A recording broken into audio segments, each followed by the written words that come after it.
क्षणापर्यंत विश्वास ठेवा, शेवटच्या घटकापर्यंत विश्वास ठेवा, काहीही होऊ शकतं.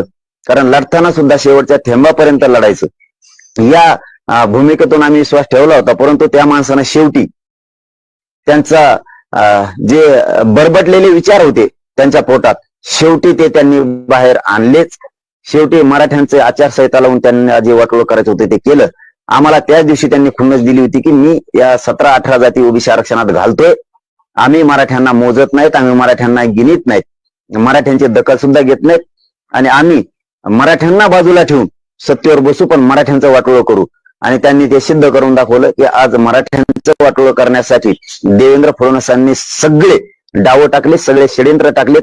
परंतु शेवटी मागण्या मान्य करायच्या की नाही करायचे हे तुमच्या हातात होतं, कारण सत्तेत तुम्ही होतात. पण आता मतदान, मतं द्यायचे की नाहीत हे आता मराठ्यांच्या हातात आहे. तुम्ही आमचे लेकरं भिकारी बनण्यासाठी सगळी शक्ती लावली. आमचे लेकरं खुर्च्यावर बसले नाही पाहिजेत, मराठ्यांचे अधिकारी नाही झाले पाहिजेत, यासाठी पूर्ण सत्तेचा तुम्ही गैरवापर केला. पण आता तुम्हाला खुर्च्यावर बसू द्यायचं नाही, माझ्या मराठ्याच्या हातात आहे. तुमचा सुपडा साफ केल्याशिवाय मी शांत बसत नाही आणि समाज सुद्धा आता बसत नाही.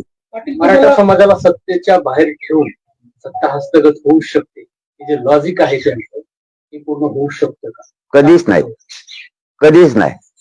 त्यांच्या 17 पिढ्या जरी आल्या तरी या महाराष्ट्रात मराठ्यांना बाजूला ठेवून ते कधीच सत्तेवर येऊ शकत नाहीत. कारण इथं प्रश्न नुसता मराठ्यांचा नाहीये, इथं प्रश्न मुस्लिमांचा आहे, इथं प्रश्न गोरगरीब दलितांचा आहे आणि सगळ्यात विशेष महत्वाचं म्हणजे इथं शेतकऱ्यांचा प्रश्न आहे. इथं 18 पगड जातीचे लोक आहेत, गोरगरीब ओबीसींचा, इथं धनगरांचा प्रश्न आहे, इथं सगळ्या जातीचा प्रश्न आहे. इथं मराठ्यांना डावलून सत्तेत जाऊ शकत नाहीत आणि मराठ्यांनाही आता आपण 14 महिने ताकद दाखवली. माझे हात जोडून सगळे आता मराठ्यांना विनंती, आता आपल्या समाजाला बळ आणि शक्ती द्यायचं काम करा. आता तुम्ही जी सभेला जाऊन एकजूट दाखवली, करोडोच्या संख्येने एकत्र आलात, आता मतदानात ताकद दाखवा. 100% यावेळेस मराठ्यांचं मतदान झालं पाहिजे. माता मावल्यांसह विद्यार्थिनी, विद्यार्थी, म्हातारे माणसं, सगळे गावातले आपले सगळे पुरुष मंडळी, एकही मराठ्यांचं मतदान यावेळेस घरी राहता कामा नये. जशी 14 महिने स्वतःच्या लेकरासाठी तुम्ही शक्ती दाखवली ना, यावेळेस तसं 100% मतदान, 100% मतदान मराठ्यांनी करायचं. एकही मतदान यावेळेस वायाला जाता कामा नये. लक्षात असू द्या.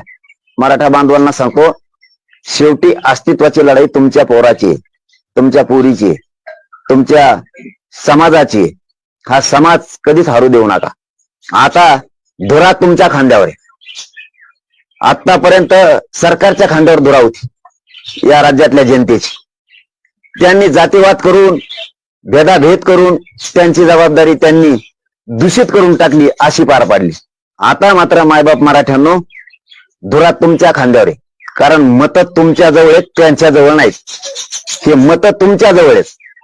हे मताची योग्य टायमिंग साधा आणि स्वतःचे मुलं आणि मुली, आपल्या समाजाचे लेकरं मोठे कसे होतील यासाठी पूर्ण वापर करा. कारण असं म्हणायचं काम नाही आता की त्यांनी दिलं नाही. मत हे आपल्या हातात आहे, मतदान हे आपल्या हातात आहे.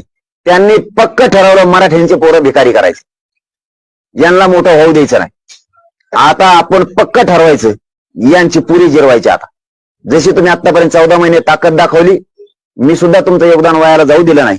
मी इमानदारीनं तुमचा मुलगा म्हणून सातत्यानं आंदोलनात उभा आहे, सातत्यानं. आता ही माग जशी ताकद दाखवली तुम्ही लोकसभेला, आता मात्र विधानसभेला त्यापेक्षा दुप्पट ताकद दाखवा.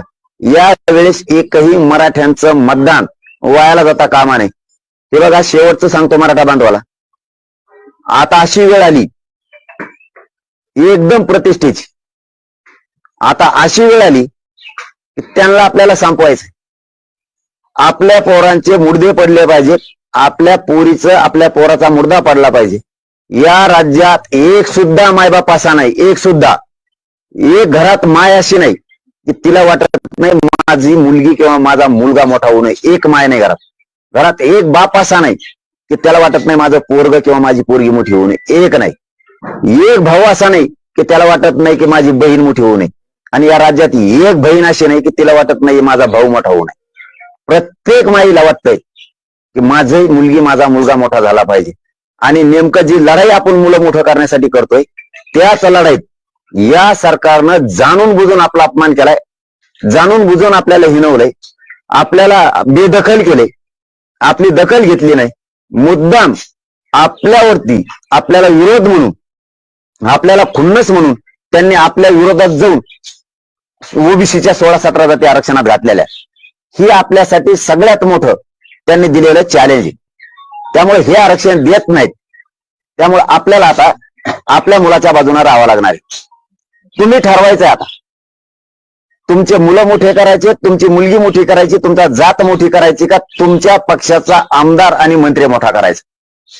हे बघा, तुमची मुलगी आणि तुमचा मुलगा आज मरण यातना, नरक यातना भोगतोय.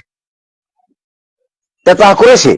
त्याला आरक्षण पाहिजे, त्याला शिक्षणात मोठं व्हायचं, त्याला नोकरीत मोठं व्हायचं. म्हणून मायबाप कष्ट करतायत तुम्ही स्वतः. आणि त्याच लेकराचं स्वप्न साकार होऊ नये म्हणून तुमच्या लेकराचा आक्रोश सरकारनं जाणलेला नाही. त्यांना तुमचे लेकर मेले तरी देणं घेणं नाही, तुमच्याकडे जमिनी नाही राहिलं तरी देणं घेणं नाही. फक्त त्यांचा एकच पण मांडलाय त्यांनी की मराठ्यांना आरक्षण द्यायचं नाही. ही त्यांचा पण आहे. आणि आपला पण असा आहे मराठ्यांचा की माझी मुलगी माझा मुलगा मोठा झाला पाहिजे. आणि त्यांनी नेमकं मराठ्यांचे पोरं आता श्रीमंत होण्यापासून रोखलेत.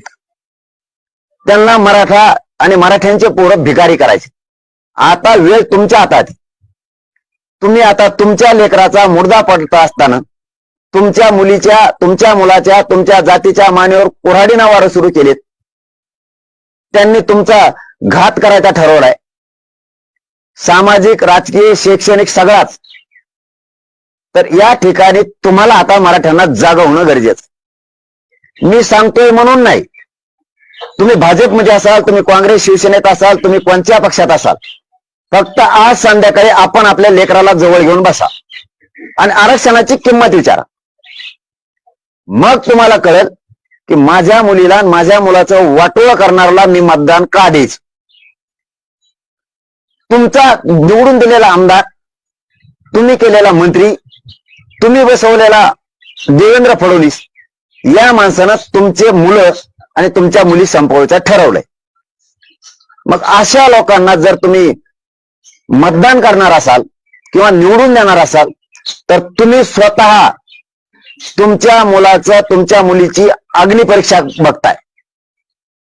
तुम्ही स्वतः तुमच्याच रक्ताच्या लेकराची, तुमच्या सोन्यासारख्या लेकराची, ज्याला आपण माझ्या जीवाचं काळीज म्हणलं जातं, ज्या लेकराला आपण तर हाताच्या फोडापेक्षाही जास्त सांभाळे, जी यावेळेस पाऊस वारा आला, ऊन आला, गाडी झाल्या, मोठमोठ्याले पूर आले, त्यावेळी छत्री जर नसेल तर तुम्ही आईनं लेकराच्या डोक्यावरती पदर धरलाय, त्याला ऊन लागू नये, त्याला पाऊस लागू नये म्हणून. ते लेकरं सरकारनं उन्हात टाकायचे ठरवले. तुम्ही मराठा समाज समजून घ्या. तुम्ही भावनिक होऊ नका की महानेता, महापावना, महापक्ष. तुमचे लेकर आहेत, तुमची जात आहे. ज्या माय माऊलीनं, ज्या बापानं स्वतःच्या पायाला चप्पल घेतली नाही पण लेकराला चप्पल घेतली, स्वतःला कपडे घेतले नाही पण मुलाला शिक्षणाला जाताना कपडे घेतले, आई बापानं कधी डोक्याला तेल लावलं नाही पण लेकराला तेल दिलं, स्वतः कधी पावसाभर चिवडा खाल्ला नाही पण लेकराची शाळेत फीस भरली, त्या लेकरांना आयुष्यातून संपवण्याचं काम सरकार करायला लागले. ज्यावेळेस तुमचे लेकर आता संकटात सापडलेत त्यावेळेस तुम्ही लेकर मोठे होण्यासाठी योग्य टायमिंग साधून, हीच आता योग्य वेळ आहे की 5 वर्ष बोंबलत बसण्यापेक्षा, 5 वर्ष लोकांच्या दारात जाऊन हात पसरण्यापेक्षा, हे द्या, हे द्या, हे द्या म्हणत बसण्यापेक्षा आता मराठ्यांसह सगळ्या जाती धर्मातल्या लोकांनी गोरगरिबांच्या लाट आली याच्या सहभागी होऊन आपल्या लेकराच्या बाजूने उभा राहिलं पाहिजे. हे बघा, मी पुन्हा शेवटचं सांगतो, अशी लाट पुन्हा येणार नाही. आणि एवढं मोठं संकट मराठ्यावर आले, हीच वेळ परतून लावायची. यावेळेस जर तुम्ही मतदान रूपी ताकद जर दाखविली नाही तर तुमच्या लेकराला या जगात कोणीही वाली असणार नाही. या महासंकटातून तुमचे जात आणि तुमचे पोरं जर तुम्हाला बाहेर काढायचे असले तर तुम्हाला मात्र आता मनात आणि मतात दोन्हीतही परिवर्तन करावं लागणार आहे. तुम्ही जर परिवर्तन केलं नाही, तुम्ही जर वेळ विसरलात आणि योग्य वेळी मुलाच्या बाजूनं, मुलाच्या भविष्याच्या बाजूनं, जातीच्या बाजूनं उभा न राहता तुम्ही जर पक्षाच्या बाजून राहिलात, नेत्याच्या बाजून राहिलात, तर रडायला माणूस शिल्लक राहणार नाही. एवढी भयंकर वाईट वेळ ही आपल्या समाजावरती, समाजाच्या पोरावरती आणतात. तुम्ही भानावरती या. माझं भाजप, माझं काँग्रेस, मग शिवसेना, मग अमक मग तमक राष्ट्रवादी करीत बसू नका. देवेंद्र फडणवीसांनी पुरेपूर मराठ्यांचा कार्यक्रम लावला आणि तो त्याच्यात यशस्वी सुद्धा झाला. ज्या मराठ्यांनी त्याला 106 आमदार निवडून दिले, त्या जोरावरती सत्तेचा गैरवापर करून मराठा संपवायला तो यशस्वी झाला. मराठ्यांच्याच हाताने सत्तेत गेला, पण गोड बोलून गेला. मराठ्यांना हे माहित नव्हतं 106 आमदार निवडून दिल्यामुळं हे तिथं जाईल आणि आपल्यावर एवढा उलटल, एवढी वरटंगडी येऊ करल, हे मराठ्यांना स्वप्नात सुद्धा वाटलं नव्हतं. म्हणून तुम्ही त्यावेळेस मराठ्यांनी निवडूनही दिले असत. पण आता पोरं एवढे संकटात सापडलेत की भयानक. शेतकरी प्रचंड संकटात सापडलाय. जर या संकटातून मराठ्यांना बाहेर काढायचं असलं तर आता मात्र तुम्हाला मताची शक्ती दाखवायला लागते. तुम्ही आता आंदोलनाची शक्ती दाखवली. तुम्ही एकही आंदोलन, एकही सभा फेल होऊ दिली नाही आतापर्यंत. तुम्हाला सल्यूट आहे मा. असा मायबाप समाज पाठीच्या असल्यावर माझ्यासारखं लेकरू जीव गेला तरी मागे सरकणार नाही तुमच्यासाठी. म्हणून सांगतोय, आता अशी वेळ आली, मत हे कुठं आणू शकत नाही. राज्याच्या बाहेरून हे मत नाही आणू शकत. आणि मत देणं आपल्या हातात.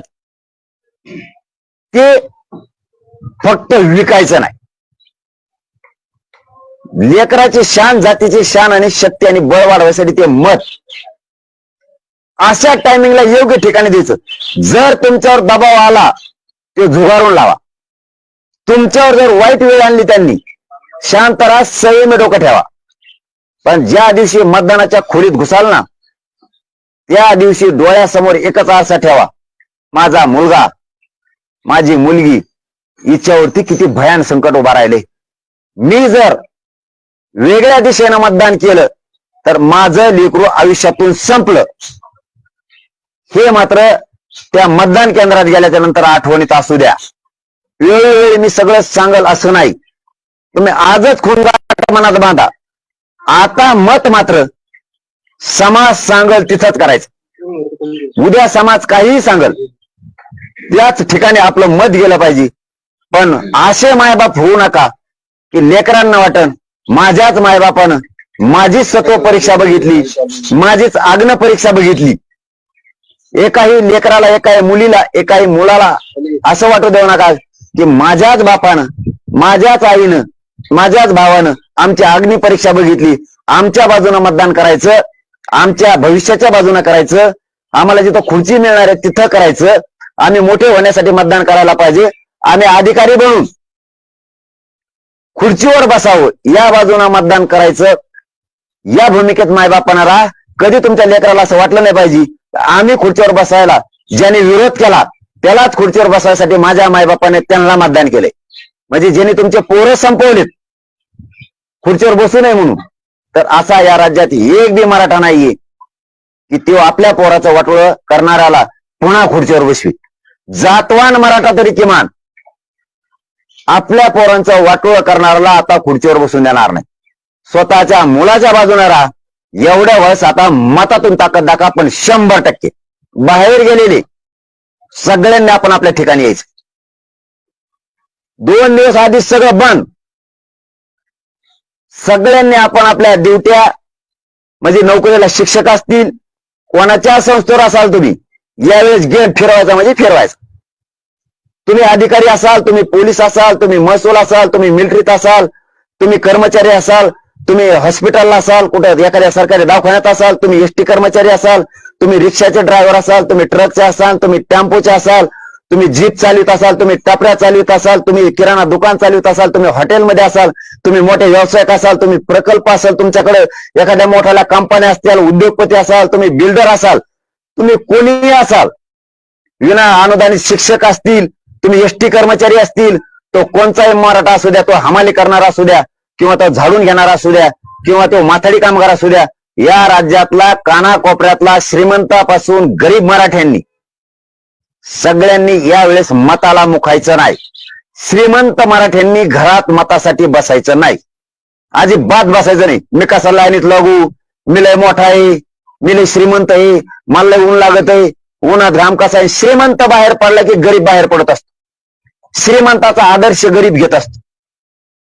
आणि जर हे श्रीमंत बाहेर पडला नाही तरी मराठ्यांना सांगतो, त्या दिवशी सगळ्या मराठ्यांचं काम बंद, पूर्ण मराठ्यांचं काम बंद. आदल्या दिवसापासूनच, मतदानाच्या आदल्या दिवशी काम बंद, मतदानाची पुऱ्या पेट्या बांधून देईपर्यंत मराठ्यांचं काम बंद. एक गठ्ठा एका जागेवर शांततेत सगळ्यांनी राहायचं. अजिबात चल बिचल होऊ द्यायची नाही, गडबड करायची नाही. आज इतकं प्लॅनिंगने डाव टाकायचा होता की देवेंद्र फडणवीसला हसाव का राडाव हे कळालं नाही पाहिजे. इतकं प्लॅनिंग, इतकं मॅनेजमेंट चांगलं करायचं की त्या आपल्या गेम प्लॅन मध्ये तो पक्का गुंतला पाहिजे. आता इतकी जबरदस्त प्लॅनिंग करायची, त्याला काय कॅम्पेनिंग करायची तर करू द्या. इतकं सडेतोड आणि निर्भीड राहा.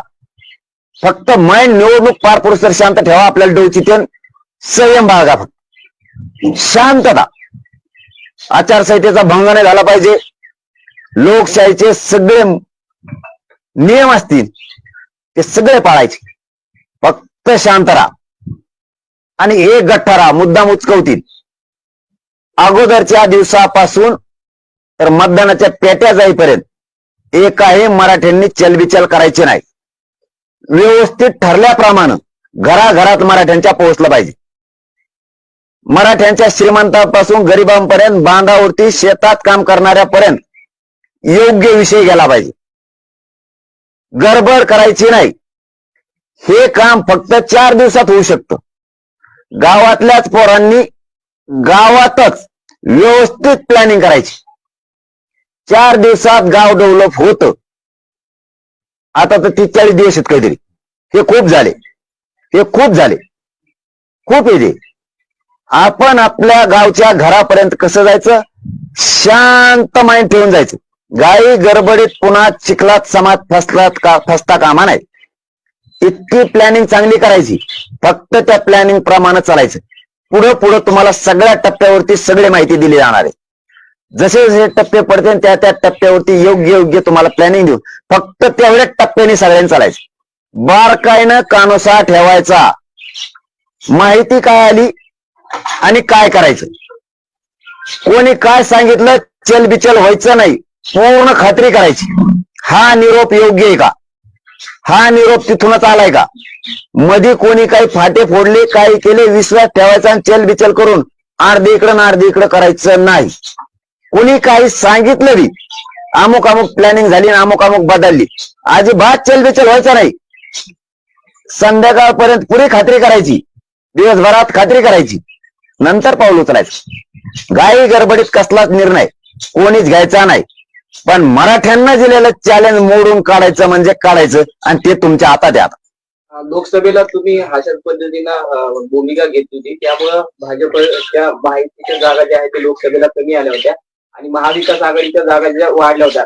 यावेळेला तुम्ही अशीच भूमिका घेताय की भाजपच्या विरोधामध्ये, मग पात्र महाविकास आघाडीच्या जागा वाढतील की विधानसभेला? अगोदर आता आमची बैठक होणार आहे.